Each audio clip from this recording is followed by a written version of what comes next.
मी आज एका जुन्या साडीपासून ड्रेस स्टिच केलेला आहे आणि हा ड्रेस खूप छान रेडी झालेला आहे.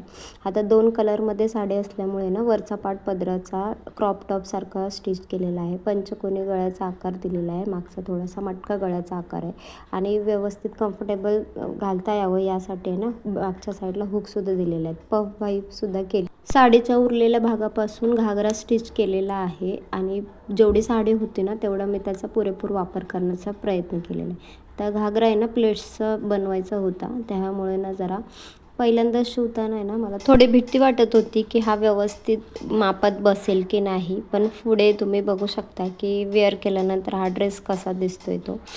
आणि त्याचबरोबर थोडासा कपडा उरला होता म्हणून आहे ना त्याची स्क्रंचीसुद्धा बनवून घेतली. आणि आता कॉलेज स्टुडंटला आहे ना हे असं खूप आवडतं म्हणून म्हटलं थोडंसं एक्स्ट्रा काहीतरी बनवून द्यावं. ते कसं वाटलं आहे मला ड्रेस कमेंटमध्ये नक्की सांगा. आवडले असेल लाईक शेअर सबस्क्राईब करा. आणि ड्रेस घातल्यानंतर बघा असं काही त्याचा लुक आलेला आहे. तर बघा कसं वाटतं आहे नक्की सांगा. चलो भेटू नेक्स्ट व्हिडिओमध्ये. बाय.